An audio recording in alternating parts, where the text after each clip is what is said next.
But I tell you one thing, which may surprise a few of you. I'm not so interested in LLMs anymore. That was one of the bold statements made by Yann LeCun at Nvidia's GTC 2025. It's no surprise that this clip blew up on Twitter, because right now, large language models are dominating the AI conversation. They're getting most of the hype, the headlines, and the funding. But when someone like Yann LeCun speaks, the AI world listens. If you're not familiar, LeCun is one of the godfathers of modern AI, literally. He's a pioneer in deep learning and has been shaping the field for decades. So when he makes a provocative claim, it's not coming from a place of hot takes.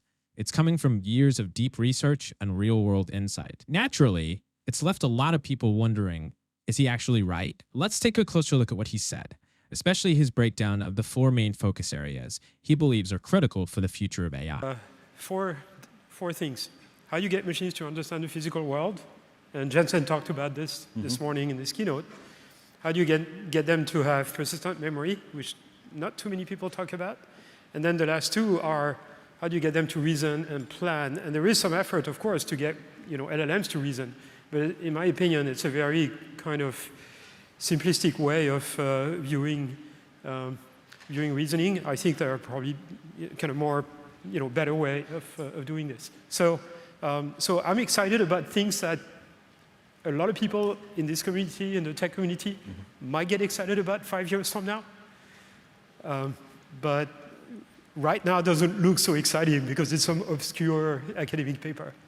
But if it's not an LLM that's reasoning about the physical world and having persistent memory and planning, what is it? What is the underlying model going to be? All right, so this is where it gets really interesting. Yann LeCun starts talking about world models, and he brings up something I think a lot of people overlook. The idea that using just text as a world model isn't enough if we're aiming for AGI. And honestly, I think he's right. Most large language models today are basically just really smart text predictors. They're great at guessing the next word, finishing your sentence, writing essays, or even spitting out code. But that kind of next token prediction, it's not really how humans understand or operate in the real world. Like, we don't go through life predicting the next word in a conversation. We interact with objects, we see things, move through space, test stuff, make mistakes, learn from experience. That's how our brains build a real understanding of the world. So if your entire AI model is based just on reading a ton of text, yeah, it might sound smart, but it doesn't actually know how the world works. That's basically what Yann's about to explain. That to move beyond LLMs and toward AGI, we're going to need models that can do way more than just language. Here's what he said. So a lot of people are working on world models, right? So what is a world model? A world model is, we all have world models in our mind. This is what allows us to kind of, manipulate thoughts, essentially. So, we have a model of the current world. You know that if I push on this bottle here from the top, it's probably going to flip, but if I push on it at the bottom, it's going to slide. And, if I press on it too hard, it might pop. So we have models of the physical world that we acquire in the first few months of life. And that's what allows us to deal with the real world. And it's much more difficult to deal with the real world than to deal with language. And so the type of architectures that I think we need for systems that really can deal with the real world is completely different from the ones that we deal with at the moment, right? LLMs predict tokens. Right, but tokens could be anything. I mean, so our autonomous vehicle model uses tokens from the sensors, and it produces tokens that drive. And in some sense, it's reasoning about the physical world, at least where it's safe to drive and you won't run into poles. Why aren't tokens the right way to represent the physical world? Tokens are discrete, okay? So when we talk about token, generally we talk about a finite set of possibilities. In a typical LLM, the number of possible tokens is on the order of 100,000 or something like that, right? So when you train a system to predict tokens, you can never train it to predict the exact token that's going to follow a sequence in text, for example. But you can produce a probability distribution over all the possible tokens in your dictionary.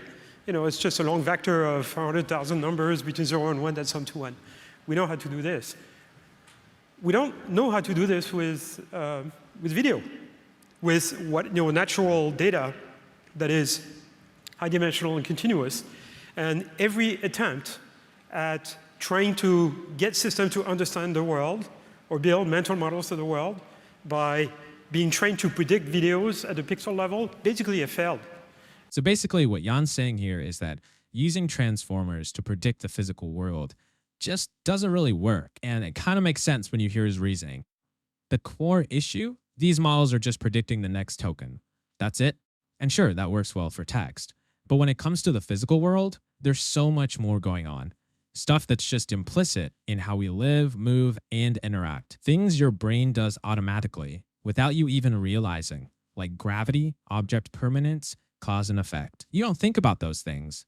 You just know them because you exist in the world. So yeah, I think he's got a solid point here. You can't just throw a transformer at the physical world and expect it to understand it the way we do. Now, of course, it's easy to sit here and say, this doesn't work, or that's not good enough. But the real question is, what's the solution? And this is where things get exciting. Yann goes on to talk about his V-JEPA architecture, something he's been pushing for a while now. And apparently version 2 is coming out soon, and it looks like it could be one of the most promising approaches out there right now. Let me show you what he says about it. So first of all, I think Jensen is absolutely right that you get ultimately more power in a system that can sort of reason. Mm-hmm. I disagree with the fact that the proper way to do reasoning is the way current LLMs that are augmented by reasoning abilities. So you're saying it works, but it's not the right way. It's not the right way. I think when we reason, when we think, we do this in some sort of abstract mental state that has nothing to do with language. Oh, so you don't like kicking the tokens out. You want to be reasoning in your latent space and not in token abstract space, yeah. right? Yeah. I mean, if I tell you, imagine a cube floating in front of you, and I rotate that cube by 90 degrees around a vertical axis. Okay, you can do this mentally. It has nothing to do with language. A cat could do this. We can't specify the problem to a cat, obviously, through language. But cats do things that are much more complex than this when they plan, like some trajectories to jump on a piece of furniture, right? They do things that are much more complex than that, and that is not related to language. It's certainly not done in token space, which would be kind of actions. It's done in sort of abstract mental space. So that's kind of the challenge of the next few years, which is to figure out new architectures that allow this type of thing. That's what I've been working on for the last So is there a new model we should be expecting that allows us to do reasoning in this abstract space? We call it JEPA, or JEPA world models. And we've, my colleagues and I have kind of put out a bunch of papers on this, kind of, first steps towards this over the last few years. So JEPA means Joint Embedding Predictive Architecture. This is those world models that learn abstract representations that are capable of sort of manipulating those representations and perhaps reason and produce sequences of actions to arrive at a particular goal. I think that's the future. I wrote a long paper about this that explains how this might work about 3 years ago. Yeah. So this is where Yann LeCun starts talking about something really important. System 1 and System 2 thinking. If you've heard of this before, you'll know it's a framework for how humans think. System 1 is fast, instinctive, and reactive, like when you hit the brakes without thinking if something jumps in front of your car. System 2, on the other hand, is slower and more deliberate. It's what kicks in when you're solving a tough math problem or planning your future. Now, what Yann points out, and it's a big deal, is that most AI systems, especially language models, have only recently started to even touch this second kind of thinking. Up until now, they've mostly operated like System 1, reactive, pattern-based, and super fast, but not always thoughtful. And this is exactly what LeCun is talking about when he says AI is still missing some core capabilities. If we're going to build systems that are truly intelligent, like general intelligence level, they'll need both fast, reactive thinking and slow reasoned thinking, just like we do. Take a listen to how he explains it. Kind of reasoning in abstract space idea is going to be expensive computationally at runtime.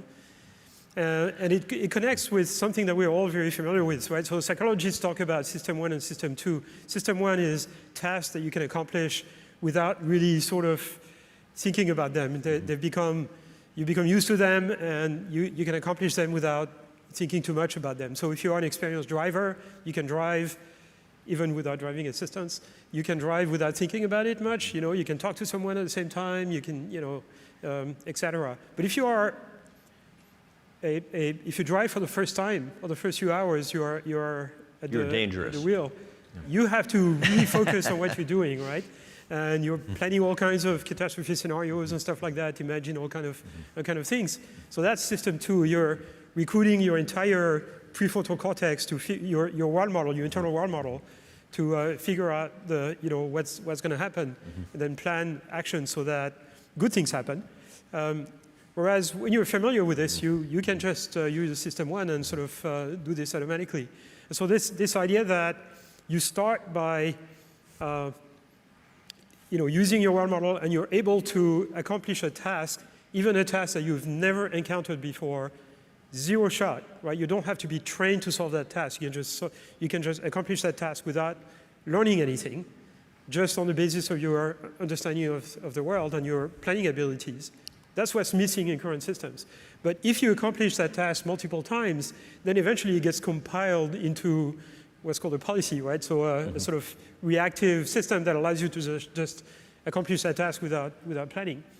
So here's where Yann LeCun's perspective gets really interesting. He flat out says that AGI isn't going to come from LLMs alone. And I have to agree with him. Let's be honest. We're seeing some seriously impressive things with language models right now, but they're not the end-all solution. They're great at text prediction, and they're making our lives easier in ways we couldn't have imagined a few years ago. But to reach true general intelligence, something deeper is going to be required. I think the future of AGI is going to be more about hybrid models, not just one type of AI, but a combination of different systems working in unison. Imagine a system that blends the capabilities of language models, computer vision, reinforcement learning, and even things like embodied AI that interacts with the world physically. A fully integrated AI that doesn't just process data, but understands context, learns from sensory input, and adapts to different environments. This kind of hybrid model could potentially be much closer to how we think, learn, and solve problems. We're already seeing some of this come to life, with companies like Google diving into omni-models, AI systems that combine various models and methods for a more complete approach. So it's not just speculation anymore. The groundwork is being laid. But here's where things get really intriguing. What if the real breakthrough isn't just about blending AI systems, but creating something that actually understands causality, not just pattern recognition? That's what I think could set the foundation for true AGI. We need an AI that not only predicts outcomes based on past data, but can also reason about those outcomes in a way that's more human-like. In the next decade, I think we'll see more and more efforts toward this kind of AI, and honestly, it's exciting. We might be closer to something revolutionary than we realize. The hybrid, multimodal approach might be just the stepping stone we need to build something that feels truly intelligent. Take a listen to what LeCun has to say about it next, and let's see if his ideas match up with the direction we're heading. It's not going to be a generative architecture. If you want system to understand the physical world is much, much more difficult to understand than language. We think of language as kind of the epitome of human capability, intellectual capabilities. But in fact, language is simple because it's discrete. And it's discrete because it's a communication mechanism and it needs to be discrete, otherwise it wouldn't be noise resistant. You wouldn't be able to understand what I'm saying right now. And so it's simple for that reason. But the real world is just much more complicated. Like, okay, here is something that some of you may have heard me say in the past. Current LLMs are trained typically with something like on the order of 30 trillion tokens, right? Token typically is about 3 bytes. So that's 0.9, 10 to the 13 bytes. Let's say 10 to the 14 bytes. That would take any of us over 400,000 years to read through that, because that's kind of the totality of all the text available on the internet, right? Now, psychologists tell us that a 4-year-old has been awake a total of 16,000 hours. And we have about 2 megabytes going to our visual cortex through our optic nerve every second, 2 megabytes per second, roughly. Multiply this by 16,000 hours times 3,600, it's about 10 to the 14 bytes. In 4 years, through vision, you see as much data as text that would take you 400,000 years to read. I mean, that tells you we're never going to get to AGI, whatever you mean by this, by just training from text. It's just not happening. So yeah, whether you agree with LeCun or not, one thing's clear. The future of AI isn't going to be built on language alone. It's going to take vision, action, reasoning and a whole new way of thinking about intelligence itself. We're at the edge of something big.